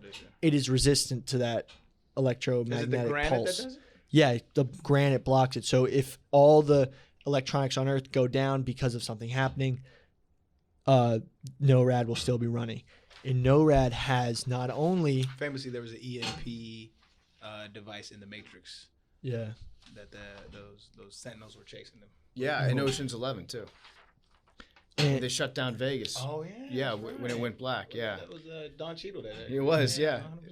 not only is there tons of equipment, they have all sorts of amenities for the people who work in there because they shut the door every day. There's only one way out, one way in every day. It's this large vault-like door that's supposed to basically block nuclear blasts. There are 5 lakes built into the mountain, underground lakes. One houses diesel fuel, and that's sealed behind a wall for safekeeping. It has 2 underground generators with 4 lakes of water reservoirs. One is for drinking, and the 3 other industrial lakes. You think you get Wi-Fi in there? They had 100%. They have Wi-Fi. Like probably Wi-Fi comes from there, and they beam it up. That's where the home of It Wi-Fi. is the home of Wi-Fi. You get the best signal ever. So Yeah. so basically, what I'm saying is, this is the corner. This is like if you're backed against a corner and you're the United States. It is in this facility. It is in this area. So tie that to the airport for me. Perfect. The United States used to have a giant bunker under the Greenbrier Resort in West Virginia. This was for if anything were to happen to Washington, D.C., if there was any attempt on invasion, bombing, nuclear attacks on the Eastern Front or the Western Front, D.C., all of the government officials, everyone of importance, the presidents, would be flied to the Greenbrier Resort in West Virginia and be put in a bunker with 3-foot thick concrete walls, rows of metal bunk beds, all like everything you need for doomsday. And This what was was this the place called again? Greenbrier Resort in West Virginia. That's where a lot of NFL teams go to practice. Like I know the Saints have booked out the Greenbrier for like, I don't know, 5 out of the last 7 years for training camp because it's like it's self-contained. It's got everything. It's got like a hotel there. It's pretty nice actually now. But yeah, back in the day. So my grandfather was actually going to be so he was involved in the continuity of government plans back in the day. So my family were from the Northern Virginia area. He worked at the State Department for a little bit. His job was director of the Foreign Service Institute, where he would be in charge of like educating diplomats and like teaching. He was in charge of like teaching languages to people that were going to go overseas and become ambassadors and stuff like that. But he was pretty high up. His position was like relatively high up in the State Department. He was going to be one of the people that would get ferried out to West Virginia. And he was only there for like 2 years, I think, 2-3 years. But yeah, so that's it. He would tell my dad about that. He told me about that when I was growing up, unless he was lying to me, which I'll be honest, like I'm probably going to tell my grandkids extreme lies about exaggerating how important I was too. Like, what's the point of having kids if you can't make them think that you're I literally found out God? recently my fucking dad lied to me when I was a kid about a story. Like when I remember vividly as a kid, he had his shirt off. We were going to bed, and I was like, "What's that big scar?" He's like, "Oh, I was swimming in the ocean." He's from Carson. He's like, "I was swimming in the ocean, and a shark bit me." And I was like, "You got bit by a fucking shark?" He's like, "Yeah, man." And then years later, I'm like, "Yo, remember that shark you got bit by?" He's like, "What?" I can get bit by a shark. I'm like, fam, my whole life I'm thinking my dad is a badass. Yeah, took on a shark. I'm telling you, I'm gonna say all sorts of shit like that to my kids. So yeah, that place absolutely exists. The Greenbriers. So, I don't know if it was the Greenbrier necessarily, right, but it was like under there. in West Virginia, in the hills of West Virginia, there was absolutely like an entire bunker that was set up in case Washington D.C. was attacked. So that was only developed in the 1940s during World War II. So when that occurred, that was only in case the Japanese were able to bomb Washington, D.C. So that bunker is old. We only found out about it in 1992 when they unveiled it. No Wi-Fi there. So let's say, come 1950s, 1960s, You see the Soviet threat coming on. You know, you're fighting communism. You're like, nuclear weapons are more popular. You're like, oh shit, the Greenbrier is way too close to Washington, D.C. It's in the atomic radius around Washington, D.C. This is the only conspiracy about this whole thing that I give any merit. We need to make a new backup government place to fly all of our important people that's away from both the western coast and the eastern coast. So away from any major cities by the coast that could get bombed. I don't want to, I'm not going to say this for certain, but there's enough evidence here for me to say that there is maybe a giant bunker that replaced the Greenbrier for Cold War protection. It sort of serves as the backup capital if anything ever would happen in Washington, D.C. The link that you said was the construction company said that they laid that with... Right. The link is, maybe... because it's 2 hours. Right. But if you needed a place to get from the Air Force Base, Colorado Springs, and you wanted to put a tunnel... Well, why not just build like a landing strip by the mountain? So obvious. I'll say what Billy's saying, Too obvious. but you're not saying it with your chest just yet. The United States government built an underground facility incorporating the Denver airport, linking it up with an underground bunker for the continuity of the United States government and our missile defense systems and our atomic weapons and protection of the general security of the United States. And it's located in that area, and I 100% believe it. It's the perfect place to do it. Honestly, I don't even think it's that big of a conspiracy theory. It's not. I think. Give me one little prick in the story here. All right, you said that they got rid of, or they realized that the other bunker was inefficient. Right. It was outdated. When did you say? What era? In the 50s. 50s and 60s. Okay, so they started construction on this one. The Denver airport wasn't built until it was in the 90s. The cherry on top.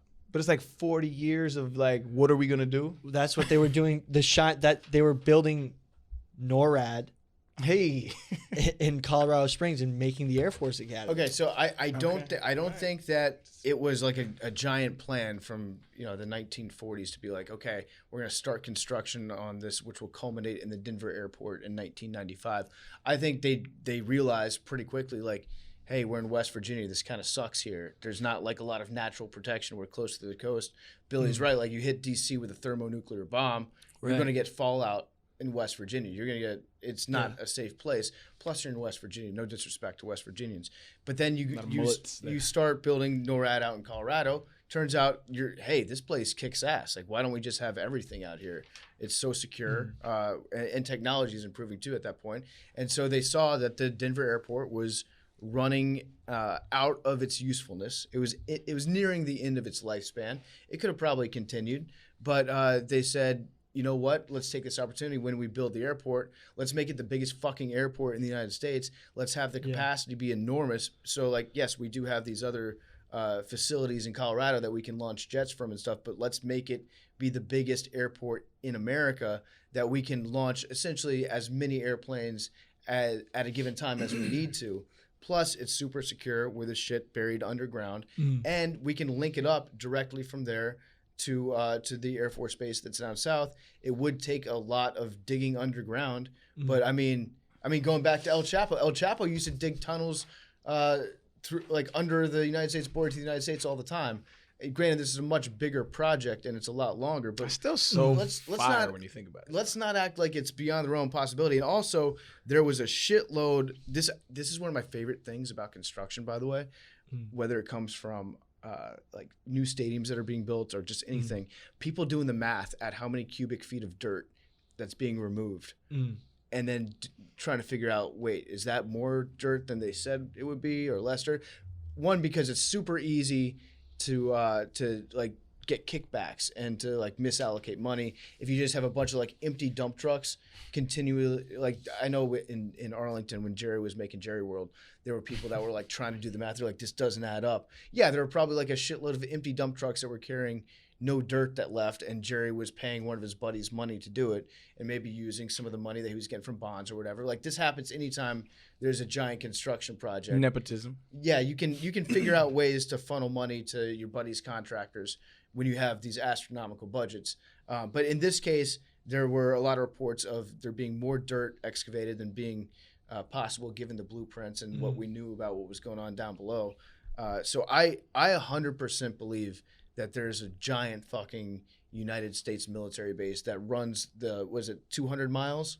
Yeah. That's like, it's not like, one solid place. Right. But there are branches and wings. Yeah, I 100% believe that. Yeah. I mean, they have underwater lakes. They built underwater lakes. The math This is documented. This is a picture of the underwater lake. Definitely looks like a lake. Mm-hmm. Definitely looks This is underground. facts. I mean, the only. I'm gonna take your word for it. No, but the only thing I've just stated about Cheyenne Mountain and everything, the only thing that is not an absolute truth I just said is that I think there's a bunker running along there, but everything else is fact. Okay.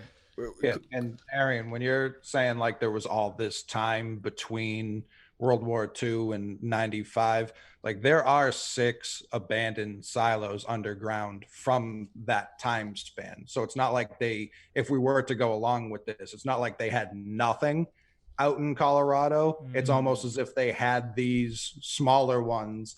Then when, we beat them in hockey in the Olympics and the Cold War ended, it was almost like, all right, now let's get back together and let's get a centralized, much bigger stronghold. Let's plan for the future. I'm actually on board with this. I think y'all may be onto something. It makes sense. It would make sense for the government, like knowing how they operate and the way that they think. Like they do need a place that they can send their most important people if the shit hits the fan. And it actually would tie in with the Freemason capstone that they put in, because I guarantee you the richest, most elite people in the United States, when a big enough piece of shit hits a big enough fan, they want to be able to be like, hey, we're going to be able to survive, right? And so maybe you fund a little bit of the construction costs, and maybe you and your family, you get the gold card where you can go to this bunker. That's all. Like, I'm speculating about that, obviously, but like, you think Jeff Bezos doesn't have this shit thought out? You think Elon Musk doesn't have this shit thought out? Like, if you're rich enough and you consider yourself powerful enough, you definitely try to think worst case scenario, and the easiest way to do that would be to like fund a construction project, and then obviously a wink and a nod, you get let in next to the president. I'm on board with this. I did not come into this with this. I'm actually there's glad. Probably a government facility funneled from Denver Airport. And I don't think the link is a little bit of a leap of logic, right? And that's I think this one itself, it's a harmless one to believe in, right? It's like there's not a lot of the consequences for saying, yeah, they probably got some shit down there. And also, I don't think you can get to whatever facilities. By the way, I do think it is under the Denver airport, and they're using the Denver airport as sort of like a canvas of what's going on with all that land, like to put this, and you can get there through Buckley Air Force, which makes more sense, which is 20 minutes away. But so that would lend credence to your underground theory. Yeah. So that they land at Denver Airport and there's an entire bunker that. And honestly, I'm kind of like thinking about it, like kind of be like, okay, so the government does have a plan if shit hits the fan, like if some huge. Not for us. Not for us, but I mean, hey, for them. Do you got a private plane, Arian? Nah, I do not. Maybe that's a good investment. I don't even. I will never buy a private plane. Well, just to get to you should have accepted that first. Freemason invite, though. I should have, huh? I would have. I'd had to play stupid on here anyway, though. You know what I'm saying? Yeah, that's true. So if anyone out there is a Freemason, we definitely have some Freemason listeners, right? Maybe you can help debunk any of the Freemason myths that you might. Although I feel like we addressed the Freemasons in a pretty logical way. Like it's a club. You like to feel important. You try to do charity activities, but also some historical knowledge being passed around. But also it's like you want to be around people that are successful and like have that type of club environment. Cufflinks. Yes. Freemasons do love symbolism, and that's just a flex where it's like looking at a map of the city of DC and seeing the Freemason symbol. It's like, the capital of the free world. National Treasure is one of the most underrated movies in American cinematography history. It's fucking amazing. That's a great take. And two 2 is cracking too. Yeah, I haven't seen 2. I gotta What? watch. Oh, I know. What? I watched Bro. the first one. My mind was blown. I needed some months time. to process. 12 years. Yeah. They're making another one, right? Shut up. They Yeah, were shut up. for a Talking about while. I think it might have gotten called My off at some point. My though. Monday was okay, but you just might have you made it great. So if you're a Freemason, you listen to the show. Let us know. Give me an invite. Just DM us. You'll remain anonymous if there's any extra secrets that you want to let us in on. I promise your name will not be named, but I will say what you said. Mm-hmm. And honestly, I would take an invite probably. I hate any You gotta club. pay dues though. I hate any club until they invite me, and then I'm like, they're actually not that bad. What, not that bad. What if I'll go? Okay, if there's any Yeah. Freemason lodges out there that want to take somebody, but just waive the fee, Yeah. waive the monthly or reoccurring fee, I'm in. well, maybe the fees to build their apocalypse bunker. And it's like, if you pay the fee, it's like insurance. Like, you get to come to the bunker. But they ain't going. I mean, one guy, just waive it. One guy. Well, they need to add it needs restoration. They need to update it. That's a good conspiracy that the Freemasons only exist to be like protection in case of ultimate destruction. That would be fire. Yeah. It's like a club where you get to protect yourself. You probably never get to use it, but just in case that Insurance. the world ends, or like back in the day, if England had been invaded by William Wallace, then you get to that good castle with the good defenses. Coley, where did you land on this? I know you blogged it a while ago, but where did you land on the like excavation and the underground bunkers and all that stuff? Because I know you looked into it.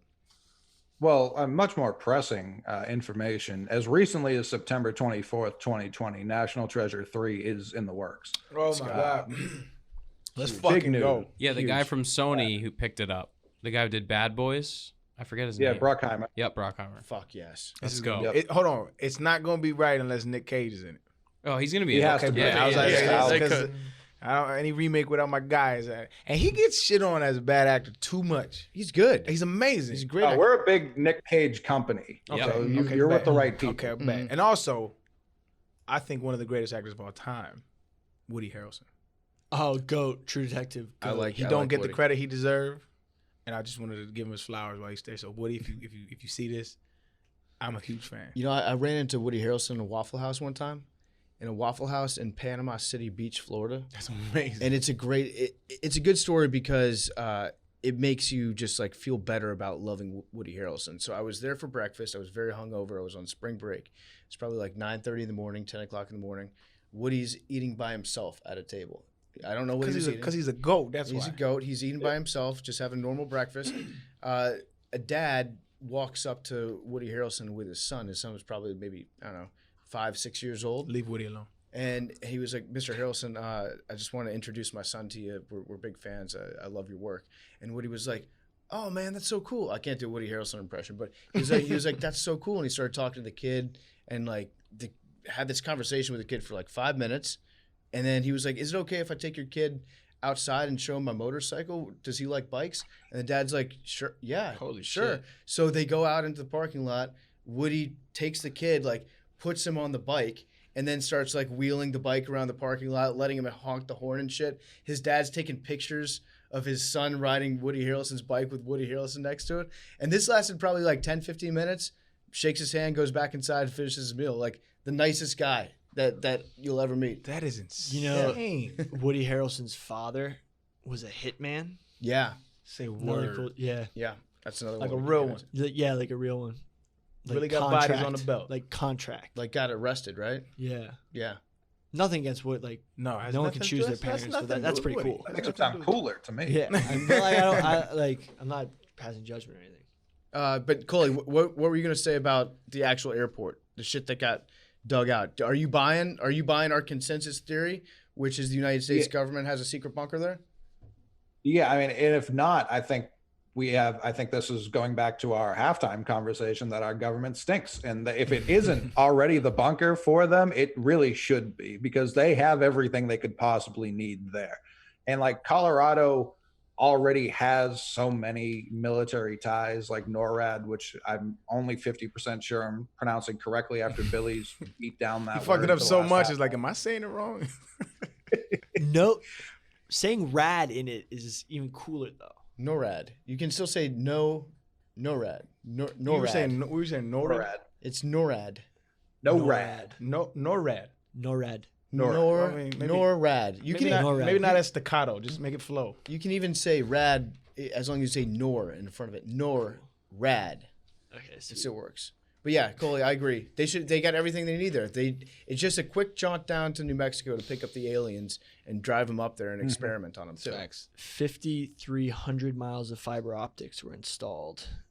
The U.S.'s coast to coast is 3,000 miles. The only thing that's bothering me about this is, okay, if I want to build a secret bunker, like why do I leave a paper trail of contracting contracts? Like why is all of this money traceable if I want it to be secret? The contractors the thing about the contractors, let me reiterate this. That's stuff I saw on Reddit about people who worked on laying these roofers who were only brought in to do waterproofing, Right. who were working on these foundations that they'd never seen in a residential, industrial, or commercial building. Right. Okay, so that one is unsubstantiated, but it is. Yeah. They don't just give a Reddit account to anybody, so it could be true. If I I, know. You get figured out. if I remember correctly, that like they fired and hired Yeah. multiple different construction companies, and they would have multiple working, but never at the same place. Mhm. So they were always in different spots or on different areas or down below Yeah. and one thing I had forgotten until I was brushing up on it, it was originally supposed to look like a Mayan pyramid. The roof, like the whole structure was supposed to look like a Mayan pyramid. Okay. Which I think then they were like, that's a little too on the nose. We have to pivot here Yeah. and make it at least look like an airport. Otherwise, They- clearly our cover will be blown day one. They went with like the TP structure up top to resemble Colorado, right? Yeah, the white. Yeah. Well, so we also addressed this, right? The entire structure of it. There's a conspiracy that it was made to look like a swastika.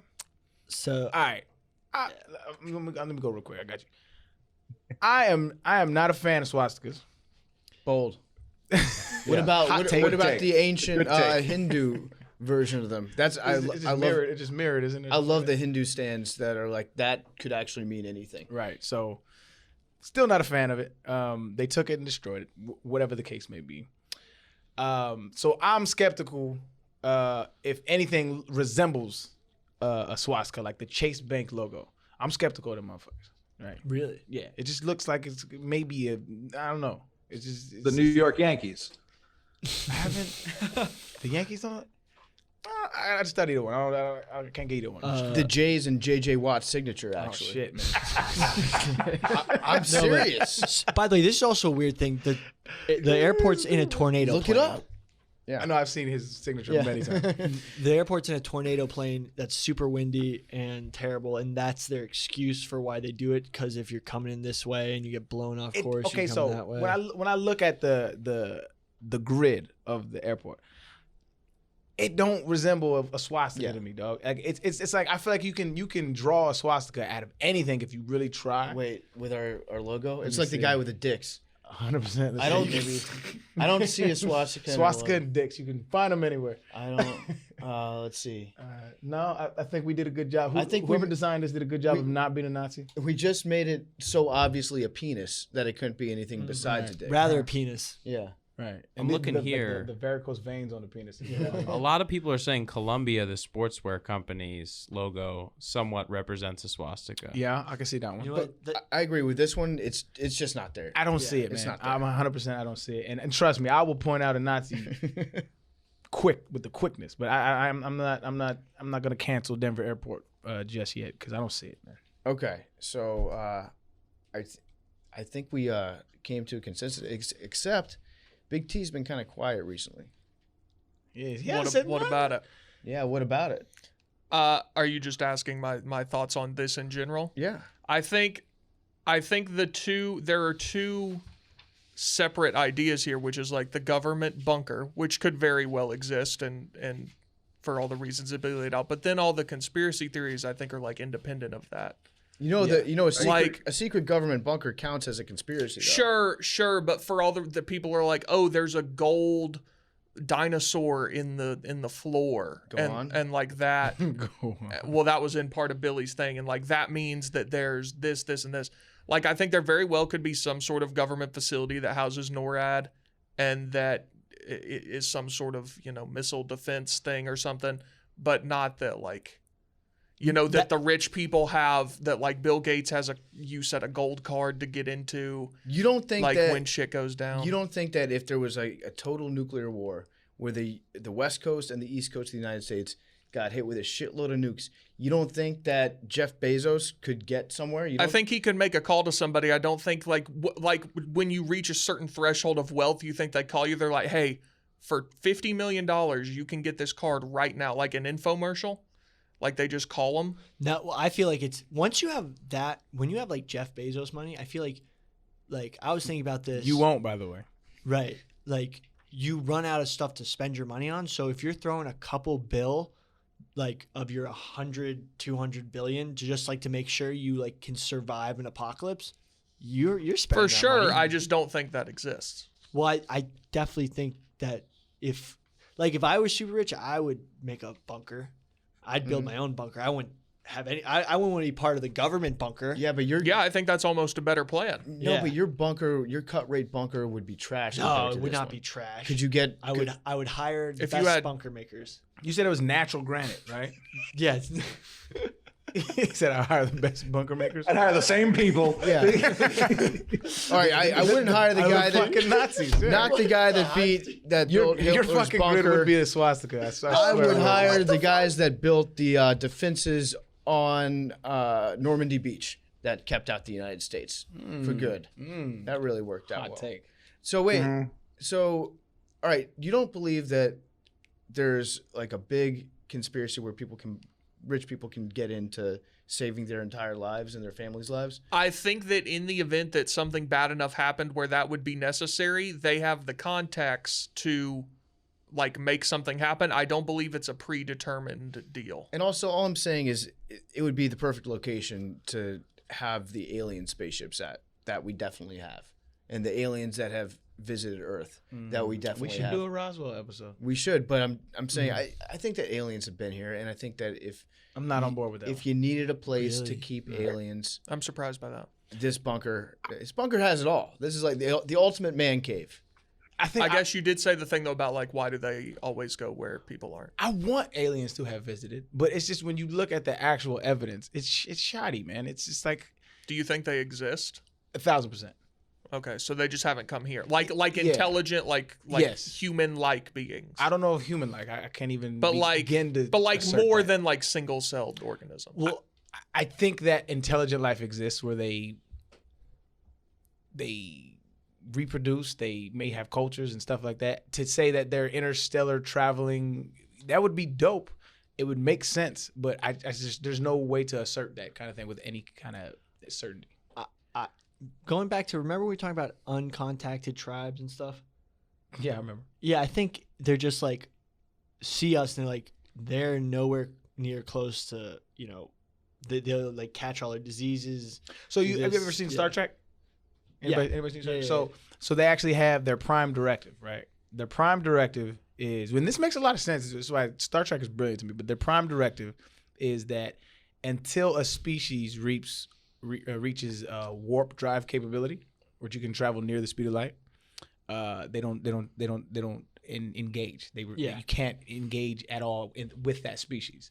And so if a species out there exists that cares about life in the universe, it will be something like that. You can't give people the technology or expose people to technology, especially fucking us, because we'll find a way to profit off of it and Or kill ourselves. Yeah. Wipe everybody out. 100%. And so I think you have to be careful with, like, I think they look at us, if there is like some like type 1 species out there, they probably look at us like we look at ants. Like that's dope that they carry sticks back and forth. That's pretty cool, man. So you think I got the queen. Yeah, they got 5G. Good for them. so you think that there are aliens that are like way more advanced than we are? I do. I don't think that's true. You think we're the fucking epitome of the universe? I think we're the only thing in the universe. You don't think there's no aliens? No, not even a little This is bit. the wrongest anybody's ever been. wild. That's Holy flat Earth. shit. That's flat Earth No, thinking. no, That is it's flat- not at it all. is. Let him That- qualify. Billy, Hold think on, about let this. Let him qualify. Think about this. Think about all the things we know about space, right? Like, we know the billionth to the billionth, like to the nth degree star out here. You It's understand? mass. We know very little That's about space. nothing. We know 4% of space. We know Sure, but nothing about space. we've extrapolated that out to like where we have all these things. No, hold on. Let me learn you something real quick. Hold on. I got you, fam. What we do know about space, right, is things like what those stars are made of, right? What does that light give off? And it's not like some magic shit that we have. There's actually called what are they called there? The gas spectrum, the astral gas spectrum spectrum analysis. Yes. Yeah. So what they do is that the light, every element has a signature, right? And so they analyze that light, and inside of that light, you can read what that element is made of. And so that's how we know about that. But we can't tell if there's any life on there. We can't tell any of that kind of stuff, right?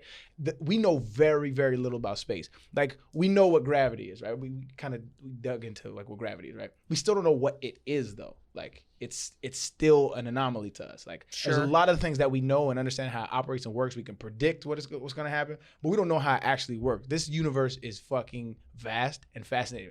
We live in a galaxy that has billions and billions of stars, that have billions of planets orbiting those stars. We live in a galaxy that has billions of galaxies.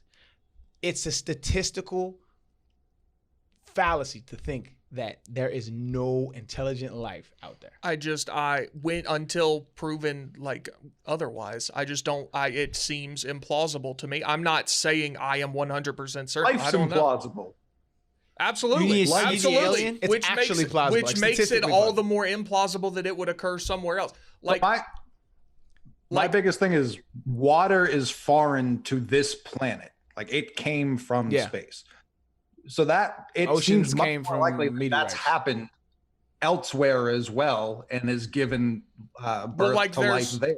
there's like water on Mars, right? But we don't find anything on Mars. There was water. Yeah. There's water. ice there now at the poles, but yeah, Right. there was water. That's So- what we're inspecting. So Big T, we got this fucking tiny robot up there right now. It's cruising all over the place. Yep. It's like we put a power wheels on Mars.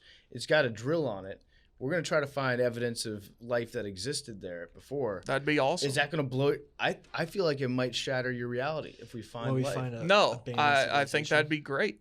I just don't believe. I especially now, like, do I think there's maybe single-celled organisms and shit like that out there? Yeah, probably. But when you said like that, there's aliens that you think are like way more advanced than we are, I find that very implausible. This universe is 13.8 billion years old. You think that the best thing it shat out was fucking microwave ovens? Fuck that. Yes. I refuse. That is the microwaves most are depressing pretty thought good. I could possibly have. That Why? this is because this is stupid. We wake up every single day to keep the lights on. You sound like This is Arian sounds dumb. like he watched Avatar last week, and he's like, "That is No, but so let me- fucking beautiful." I just fair want point. him to choke me with his braids.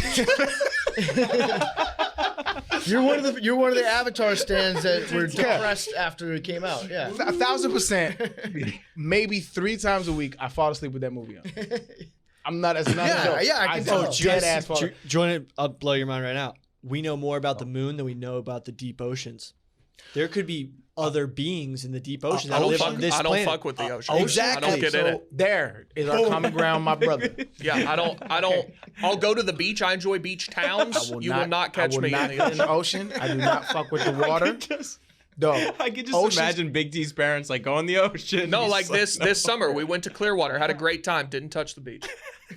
When I was 15 years old, I had a white girlfriend.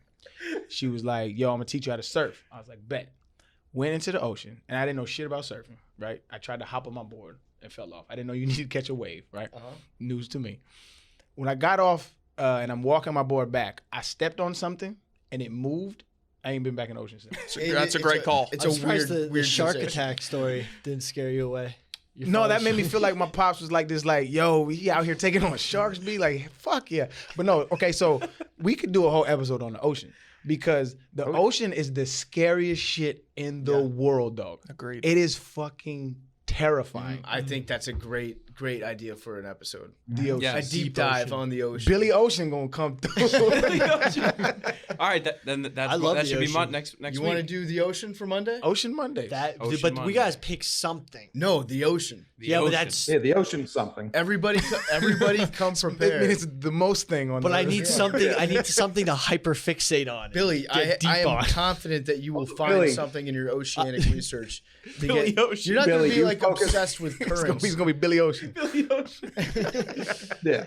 I want Billy to focus on octopus, octopod, like all Ceph- that's the most cephalopods? alien. Yo, I'm fuck. Oh, they're the most intelligent. Dog, I think. Okay, so have you ever seen the movie Arrival? No. No. God damn it, y'all. Get into your sci-fi. all right? Okay.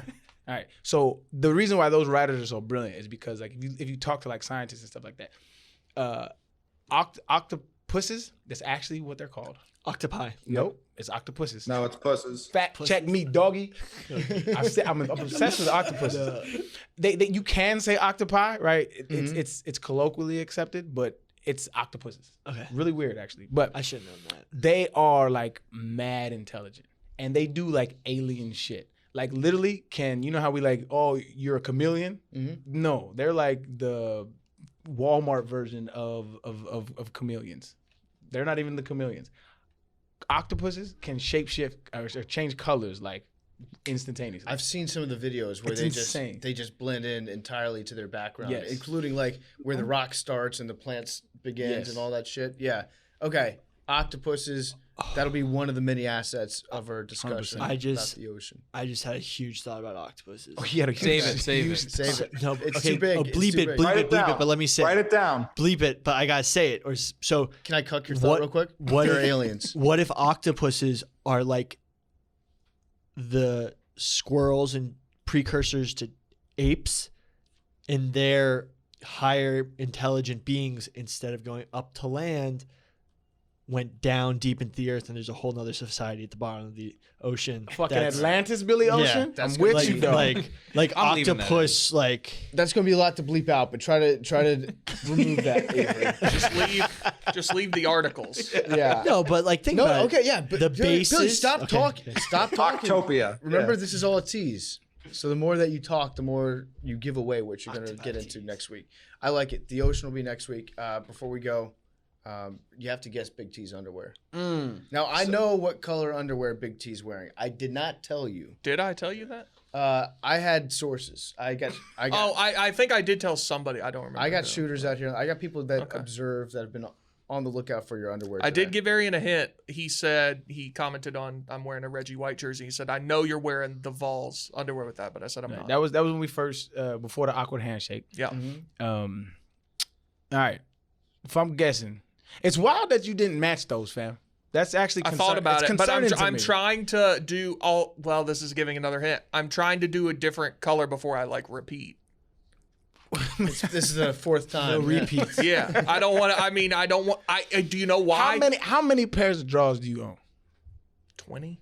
Wow. How many do you own? Shit. But they're not all different colors though. I think I probably have like 20, 25, but one of our big sponsors is MeUndies, so they just send me underwear all the time.